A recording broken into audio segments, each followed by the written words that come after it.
Welcome to the Mom Founders Table. Pull up a chair and join me every week as I become your thought partner and help you lead to create change. I'm your host, Kelsey Kenry, entrepreneur, millionaire mom of three, and strategic business coach for established mom entrepreneurs. Every week, you will get tactical guidance to apply to your business, leadership, and life that will help you further your true success while also being invited into a new way of thinking and being that creates true freedom. I'm here to call you out and call you up, so take a seat and let's begin. Welcome back to another episode of the Mom Founders Table. And today we are talking about people. Specifically, I should have reworded that, right? Where I'm like, today we're talking about people. No, this is not a gossip session. There is no tea, unfortunately, here for you today, but we are talking about people and your team members and the biggest problems that I see that are disrupting your culture, that are leaving money on the table, that are causing you stress, that are keeping you as the micromanager and the bottleneck of your business. We're going to talk about the things that I see in these high-performing businesses that are beautiful from the outside and crumbling behind the scenes. We're going to talk about all the people issues that I see. And of course, we're going to talk about what you actually need to do to fix some of these things. Because when I come into a business, I am looking through the lens of people, pricing, and processes always, because if these areas and everything that these areas encompass are not working together as an ecosystem, we will continue to crash and burn, to hit the same stopping points, to have the same revenue ceilings. And I don't want that for you. So let's dig in to our people and the issues that I see in a lot of high revenue businesses, and not even high revenue, but just businesses across the board, if I'm being honest. So this has been built from actual client work. So as you may or may not know, I have been consulting, advising, mentoring in some capacity for 15 years this year. I don't even want to think about the reality of like how old that makes me, but the gray in my hair absolutely is showing it. But I'm young at heart, right? That's all that matters. So when I have been advising across all industries, there are these commonalities that have come through, right?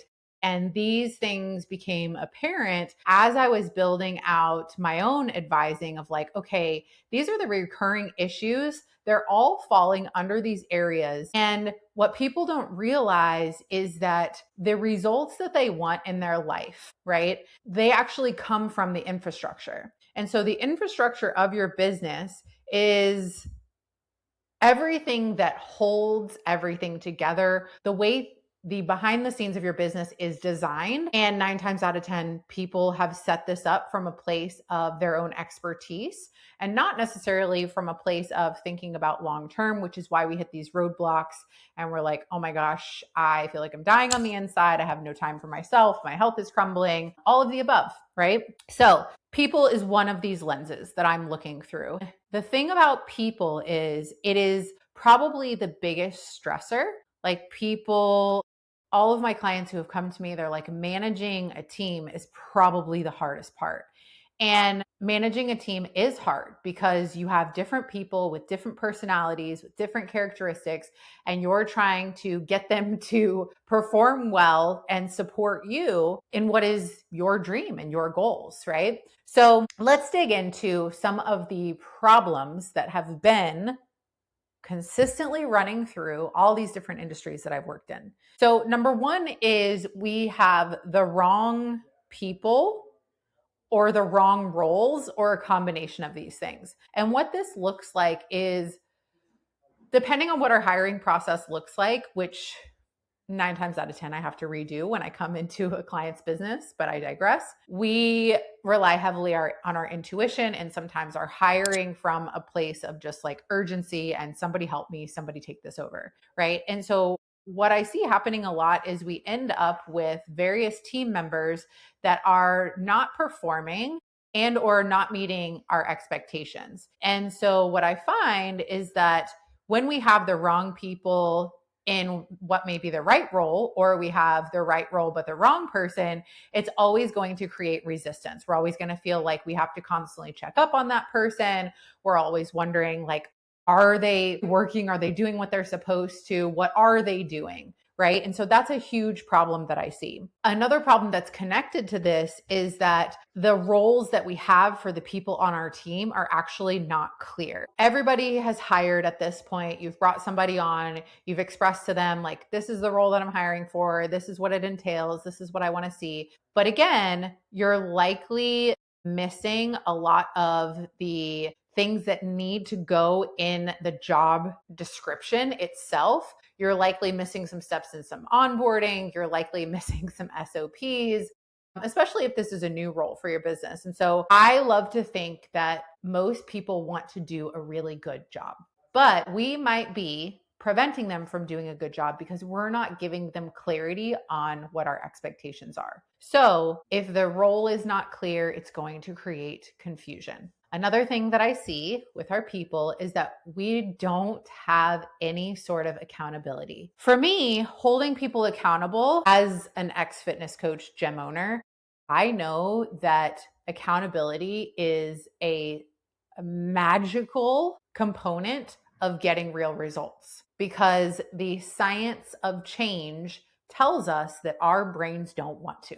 Regardless of how much our mouths say, I want this thing, here's my goals, here's what I want to go after. Anytime you are going from a place of, I don't have this yet, or I am not this yet, but I want to be, your brain instantly is like, absolutely not. And so one of the ways that we get through that is with accountability. But a lot of times we are so afraid of holding people accountable because we don't know how to do that. We don't want to piss people off. We don't know how to communicate that correctly. We don't know what it looks like in business. So we just don't. We say, here's your role, here's your task, go forth and conquer. And then, of course, have the expectation that everything goes beautifully from there. Some people need a level of accountability that is not necessarily hand-holding. It's not micromanaging, but it is making sure that there is some sort of standards that are set, that there is a cross check or that are being looked at, right? Our KPIs, our metrics. So having no accountability is a huge problem that I see, because either it's a fear of having conversations or a fear of setting boundaries or setting KPIs. The other thing that I see very frequently is business owners are so frustrated and resentful because they keep having to repeat themselves. They're like, why aren't they getting it? Like, the number of times that my clients have said, like, I just want them to do their job. Can they just do their job? And I'm like, well, yes, but also, like, what else do we need to give them to do that? Right? So if you are feeling frustrated or resentful, this is like, you definitely want to keep listening, because I'm going to go into like how we fix these things and what you need to be doing. I mentioned this earlier, but this is a big one because I've done it. All of my clients have done it, but basically just hiring from a place of desperation, hiring from a place of like, I am over capacity. I just need hands. Like, somebody take this off my plate, please. I am drowning. And so people hiring too many people at once, people hiring too quickly, people hiring from this state of overwhelm to where they're so focused on just alleviating and getting some sort of relief that they're not fully thinking past that, right? And when we hire from desperation, sometimes that also links with us keeping team members too long. I've done this, my clients have done this. We want so badly for people to succeed. And we think that when our team members aren't succeeding, a lot of times, I know I personally, I will take accountability for that. I will take accountability for and responsibility for things that aren't mine, right? Because I'm such a big believer in radical responsibility and looking at ourselves first. So anytime any of my team members is not meeting my standards or expectations, I go to myself first. And that's what we should do as leaders. And also, there's a line to where if we have communicated, if we have done everything on our part and it's still not working, we have to really ask ourselves, is this the right role or the right person? So we tend to keep people too long because hiring is a pain in the ass. We keep people too long because we don't want to have the uncomfortable conversation of letting them go. We keep people too long because then we're like, okay, well, they already know how to do it. I don't want to teach somebody. All of these things. And I don't know where this originated, but the slogan of like hire slow and fire fast is actually very true, especially for women. And we do the opposite. And that's the problem because we intuitively actually know when something is going to work and when it isn't. And you can feel in your body, if you're paying attention to it, when you're forcing something. And it happens all the time with team members. So, and then the last thing that I see consistently, there's so much more than this, but I don't want to record like a 5-hour episode, is that we're not actually empowering our team to be independent thinkers or take initiative. So it's interesting because there is a drastic difference between thought and intention and action, right? So we may think, I really want my people to just do their job. I really want my people to step up. I wish they were more resourceful. I wish they would take initiative. I wish they would bring creative ideas. I wish that when they were doing their job, they were being more strategic with their thinking, with like how this touches that, right? And we may say that and want that and even communicate that, but then do our actions actually give them the space to be able to do that? So one of the questions that I ask on my assessment when I am doing an intake for a new client is, how often are you coaching or empowering your team? And this is not training, like tactical training. Here's our sales process. Here's marketing, whatever. This is like, how often are you coaching them? And I would say that 90% of my clients would say never. Like, I'm delegating. But as far as like actually coaching, empowering, building leadership skills, building these skills that we want them to have, we don't spend time there, which is a huge, huge red flag. Because at the end of the day, if we want people to have emotional buy-in and like be ride or die for us in our business, we need to be empowering them to be able to be the people that can do that. So these are the high level instances, things that I see on a consistent basis that are connected with your team that are causing probably more issues than you may realize. So let's talk about, what do we do about it? What do we do about it when we have one or all of these issues or a few of these issues? So when it comes to the roles and having right person, wrong role, right person, whatever the situation is, the best thing that you can do is to actually do a team inventory and find out where your gaps are. So you can start this with yourself of like a CEO audit, actually putting pen to paper of like, what are all the things that I'm doing? And brain dumping that, and then looking at that and saying, which of these things do I have a team member that this actually is within their scope, right? And why do I still have it, right? So if you look at this and you say, okay, I am still, checking our team inbox, right? And I have an admin. And then it's like, okay, so why am I still doing that? It's like, I don't trust that they know how to communicate with clients. Okay, why are we not training them how to do that? Right. So then it allows you to start creating solutions of like, how do I fill that gap? But the first step is always identifying the gap. So identifying the gaps in your team structure by identifying what are you doing and still holding on to that is creating tension, that is creating a lack of efficiency, that is keeping you as the bottleneck. What are those things? Like literally brain dump all the things that you're doing and assess your team for, do I have somebody that does this? And if I don't, then is this a potential hire, or is this a potential, does this need to be delegated out to somebody? Does somebody have the strength or the skill set to take this? So just doing that evaluation of yourself and then doing the same evaluation of your team members, of where you get really honest about everybody on your team. How are they performing? Are they meeting expectations? And how long have they been with you? What communication has been had? But we have to start at that overview of like, okay, if you've noticed that, team member A, this is the person that like you're constantly checking up on, you feel like you're dragging them. Like, why is that happening? Right? Well, I don't trust them. They've made mistakes before. Okay, so what have we given them to alleviate these mistakes? So this allows you to kind of go down that solution focused path of developing what might be needed in order to fill the gaps or reduce roles, change roles, whatever it may be. So identify who are your initiators, identify if you're dragging people, identify who's actually growing with you, who is, again, being resourceful and showing initiative and who's not. The next thing that you need to do is you need to make sure that you reset expectations to provide clarity. So anybody who is not currently doing their job well, we need to ask, go to yourself first, have I given them clear parameters of what they're doing their job well is? Do we have KPIs in place and or success metrics? And do we have accountability on those metrics to where we're meeting and talking about, hey, you're meeting, not meeting, here's how to improve, you're doing great, here's how to get better. Are those conversations even happening? Right? So make sure that you address what clarity of communications have you given around expectations. If there hasn't been any, give it to them, right? I have gone into a lot of businesses to where there were no KPIs, there were no success metrics, to where it was just, here's your role and let's vibe. And it's like, it's okay. I've done that too.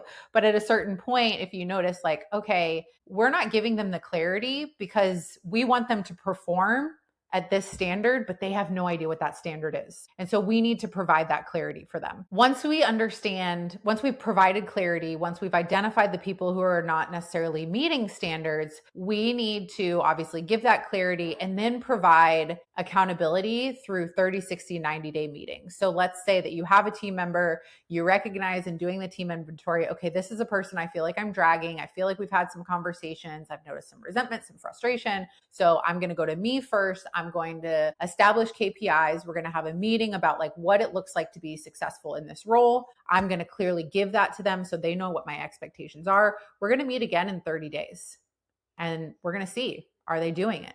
And then we're going to meet again in 60 days. We're going to meet again in 90 days. This is your opportunity to coach, to empower.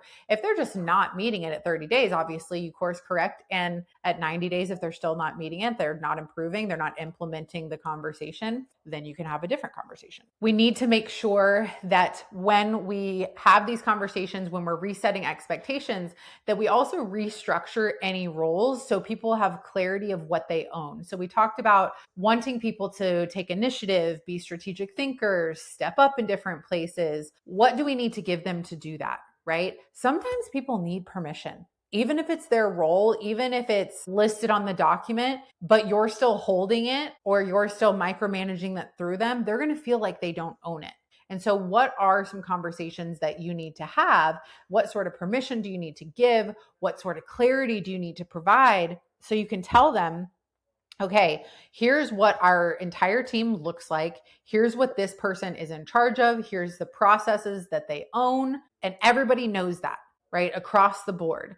And so that way it can also pull you out of like the in-between and playing telephone, which I see happening a lot. I mentioned this, but I'm going to mention it again.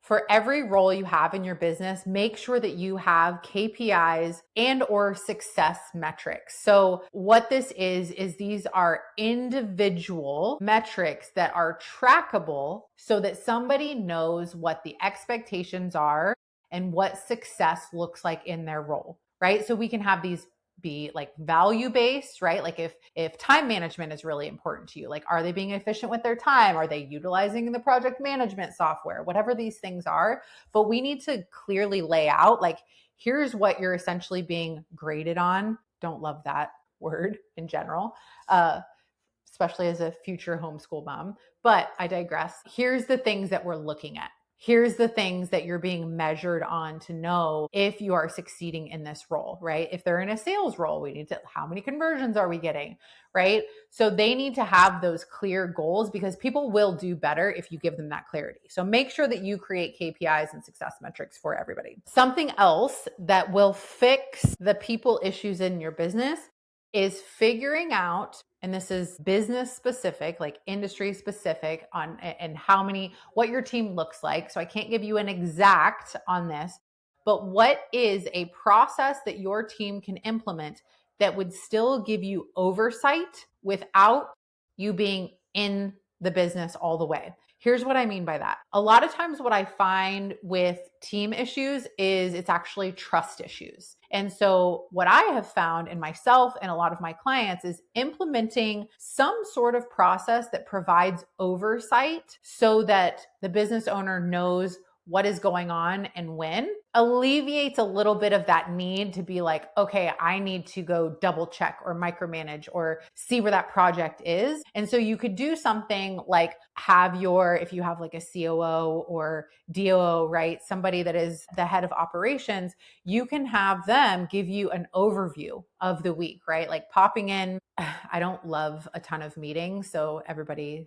that has worked with me knows this. Like so many people are just like, have all these meetings, and yes, training purposes, all those things, communication. Yes, we need meetings, but not like 8 million of them. I digress. So having the head of operations send you a weekly overview of like, hey, here's the projects that are on tap this week. Here's some deadlines that are coming up.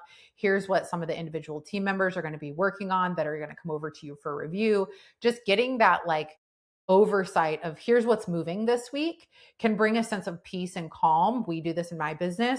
And I really, really like it because then I'm like, I don't feel like I have to check on anything. I know what's happening, when's happening, all those things. So I can just let it go, right? Because a lot of it is just this mental weight that we are holding of like all these different things that are being worked on. And then last but not least, when you're hiring, your hiring process definitely needs to be revamped. I did a podcast episode on your hiring process. I also have a hiring and onboarding blueprint that's free. If you want it, message me on Instagram. I'll send it to you. But remember to hire for where your business is going, right? Again, we are so scared about investing. Like I hear this a lot, right? Because working with me is an investment because if we look at like your org chart, I'm coming in right next to you, right? Like I'm coming in, I'm getting in the nitty gritty of your business. I'm understanding your entire team structure, your processes, all of your services and offerings. And I'm helping you organize, I'm helping you refine, I'm helping you optimize all of these things. And so it is a large investment for me to be able to do that. Also, it saves your life. So, I mean, there's that part, which is invaluable. But anyways, this thought of like, oh my gosh, like that is such a big spend. And then it's like, yes, but what is it going to give you back? Right. And starting to think about that for hiring in general, whether it's hiring me or within the internal team structure of like, what is that going to give you back? Because ideally, when you hire, it should give you your time back or it should make you more money or both. Right. And that's what I really pride myself on is like, okay, my job is to give you both. My job is to help you increase not just revenue, but also profitability when you implement what I tell you to implement and to give you your time back so that you can become more of a present parent and partner. So remembering that when we hire, we need to hire not from desperation, not from feeling like we're drowning, but from a place of like, okay, where do we want to go? And who do I need to help me get there? Right? Because that's the thing is like when people bring me in, it's like mind blowing what can happen on a single conversation with a client to where they're like, I never even thought of that. And whether that opens up a whole new revenue stream, whether it's, a conversation about shifting a process that increases conversions, whether it's a process that just like reduces, sometimes it's like reducing marketing spend and increasing. It's just these things that you can't see because you're so deep in it. And so remembering that like you have to give yourself the opportunity to not try to be so hands-on in every nitty-gritty piece that like you're creating more blind spots because there's so many moving parts. So I want you to think about like, I want you to take that team inventory. I want you to think about like, who do you need for where you're going? I want you to think about definitely about the clarity that you need to provide people.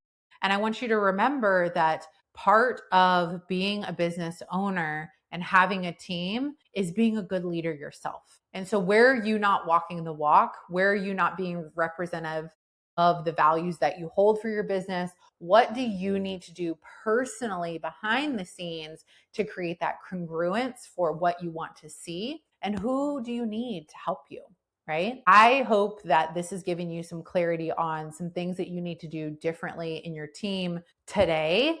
And I hope that you will actually put pen to paper on this so that you can really figure out, okay, this is my current team structure. This is my current workload. Who do I have that could take some of it? Who do I have that's underperforming? Who are my high achievers? What sort of clarity do I need to give? Let's reset expectations. Let's provide clarity. And then let's schedule those 30, 60, 90-day meetings. So thank you so much for listening today. And if you haven't gotten your ticket for City Girls yet? This is a huge topic of conversation that we had at our last City Girls meetup. And so many women were able to make drastic changes within their team that I was getting messages afterwards about, like, I'm so glad that I implemented that thing. I'm so glad that we had that conversation. And just the tactical pieces are one element of it, but just the way that people feel so seen in this room because these women are obviously scaling businesses like you are. I'm so excited to bring City Girls to 4 more cities. So right now we have Charlotte coming up in May. We have Atlanta coming up in October. We have Nashville coming up in November and Dallas Fort Worth coming up in December. So remember that there are actually only 20 seats. The intimacy is intentional because of the types of conversations that we're having. The goal is to move the needle. The goal is not to just come to this event, feel excited about being around women, and then leave with nothing. We are working on your business, on your leadership, so that you have clear solutions and clarity on how to move forward. So if you haven't gotten your ticket yet, we will put that in the bio for you. If you're interested in working privately with me, you can fill out my inquiry form. That will also be in the show notes for you. I'm so happy to be able to bring you guys these episodes, and feel free, if there is something specific you want to hear on the podcast, you want me to diagnose an issue, you want me to talk through a current problem and how to solve it, throw anything and everything at me that you want. I love when you guys give me episode inspiration, and I will see you guys next week.